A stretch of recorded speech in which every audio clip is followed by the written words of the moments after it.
Hello everyone, welcome back. ये हमारे pandas library वाले मॉड्यूल का 5वां और लास्ट वीडियो है। इसके पिछले वीडियो में मैंने आपको पैंडास ऑपरेशंस के बारे में बताया था। हमने ये सारे ऑपरेशंस डिस्कस किए थे सिवाय ट्रांसपोज के।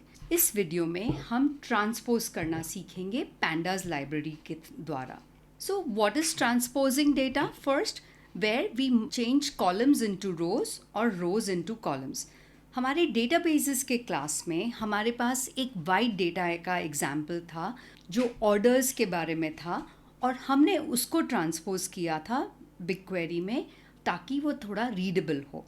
अब वो सेम चीज़ हम pandas में करेंगे using the transpose function called t. Very simple, just t. So we are going to use our data set of orders, which is wide and sparse. This is what our data set looks like.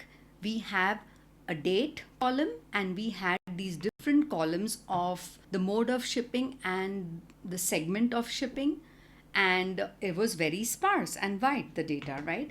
So now let's see how to do this in pandas. So pandas में as before हम हमारे orders data set को read करेंगे अपने एक data frame में, हम उसकी इंफॉर्मेशन प्रिंट करेंगे, फिर हम उसको वेरी सिंपल वे में ट्रांसपोज करेंगे। सिर्फ जो एक्जिस्टिंग डेटा फ्रेम है DF उसको .t save it into a new data frame and we print the new data frame.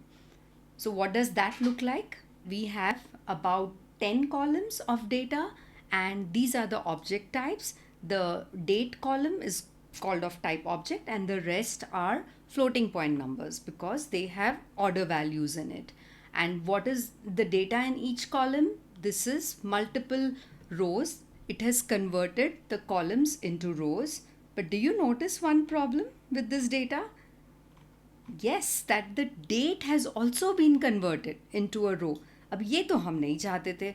हम चाहते थे कि डेट की कॉलम रहे और साथ में उसमें रोज हो for each of the modes of shipping and the classes of shipping. So the .t function is not exactly what we want. Instead of that, we need to use a different function. How do I know this? Yes, of course, it is Gemini to the rescue over here. I asked Gemini, what is the pandas function to transpose only some columns into rows, not all the columns? So it says you can either use the .t attribute. .t is not a function, transpose is an attribute. That is why it was missing the brackets. Or you can use the melt function. And the .t attribute transposes the entire data frame, including the index, which is why हमारा date वाला column भी transpose हो गया था. But the pd.mel function is more flexible. It allows you to specify which columns to use as identifiers or melt into rows. So this is more suitable when you want to transform only specific columns into a key value pair structure, which is exactly our case. हम हमारे date column को identifier जैसे use करना चाहते हैं और बाकी columns को rows में unpivot करना चाहते हैं। तो देखते हैं कैसे लिखना है इस फंक्शन को। तो ये जेमिनाई की विंडो को हटा देते हैं और अपने कोड पे आते हैं। सबसे पहले हमें कौन से कॉलम्स को ट्रांसपोज करना है उसकी एक लिस्ट बनानी चाहिए। उसके लिए हम पहले अपने सारे कॉलम्स के थ्रू जाएंगे df.columns में और चेक करेंगे कि कौन से कॉलम में ये अंडरस्कोर है। जैसे कि हमारे फर्स्ट क्लास अंडरस्कोर कंज्यूमर में ये अंडरस्कोर है, डेट के कॉलम में अंडरस्कोर नहीं है बट बाकी सारे कॉलम्स में अंडरस्कोर था। हम कह रहे हैं कि go through all the columns which have an underscore in the column and put that in this list called ship mode columns. तो हम प्रिंट करेंगे कौन से कॉलम्स हमने आइडेंटिफाई किए हैं। This is the list of the columns that we have collected. As you can see, the date column is not part of this list. Okay, good. So we have our columns. Now let's melt the columns into rows and we will create two new columns out of this called ship mode and price. Melt function का syntax थोड़ा सा complicated है, तो इसे हम यहाँ पे आके let's try to understand what the syntax looks like. हमने हाईलाइट किया तो ये हेल्प आया कि पहले तो डेटा फ्रेम का नाम दो, फिर बताओ कि ID variable the way identifier कौन सा है, तो हमारे केस में डेट कॉलम है। और फिर बताओ कि जो पिवट करना है वो कौन से हैं। पहले हमारा डेटा फ्रेम बताया हमने कि ये ओरिजिनल डेटा फ्रेम जो डीएफ है वो है। हमारा आइडेंटिफायर कॉलम डेट है। हमारे वेरिएबल कॉलम्स जो पिवट करने हैं वो हैं शिप मोड कॉलम्स, जो इस list of ship mode columns में है। और हमें उनको कौन से की वैल्यू पेयर्स में डिवाइड करना है, एक की शिप मोड और दूसरी प्राइस, ये दोनों हमारे न्यू कॉलम्स होंगे। And let's print this new DF. Alright, so now we have a date column, a ship mode column and a price column. Ship mode column में हमारी shipping और segment information included है with the underscore symbol.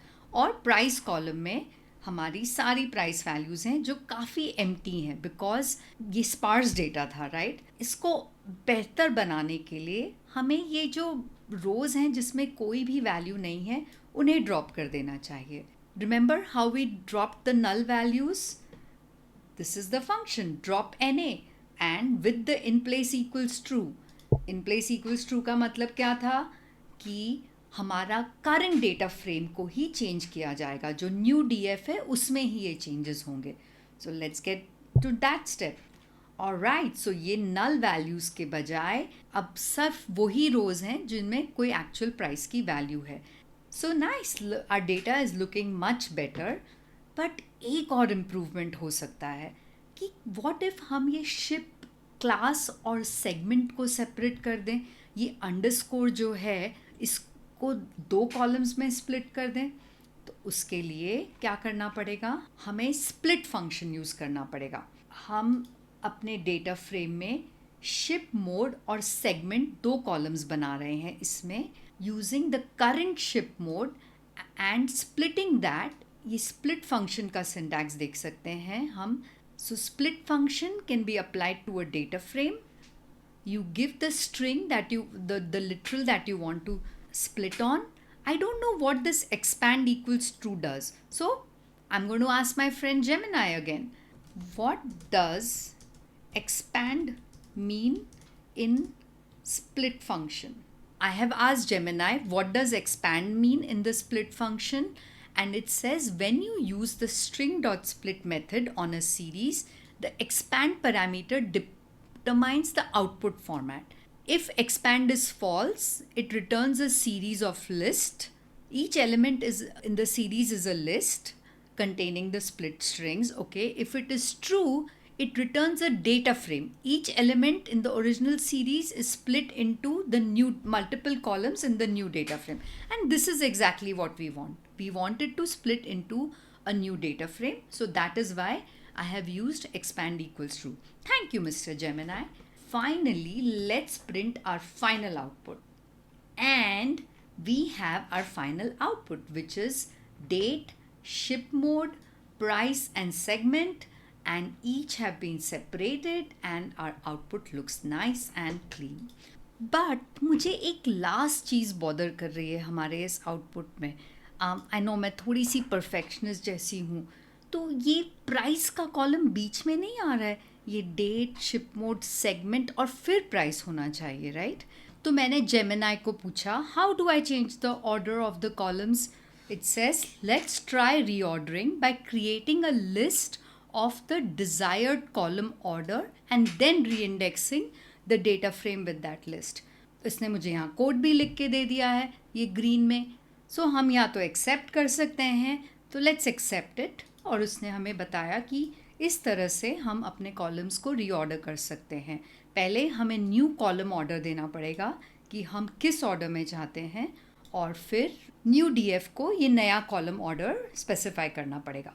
अब हम इसको run कर देते हैं और ये हमारा data frame with reordered columns print हो गया है, with first the date, then the ship mode, segment and price. Now I am really happy. I hope you really enjoyed learning about transposing in this video. We learned about the .t attribute and we learned about the melt function. I think that's it for pandas. Hope you have fun using pandas for cleaning up your datasets. Talk to you soon.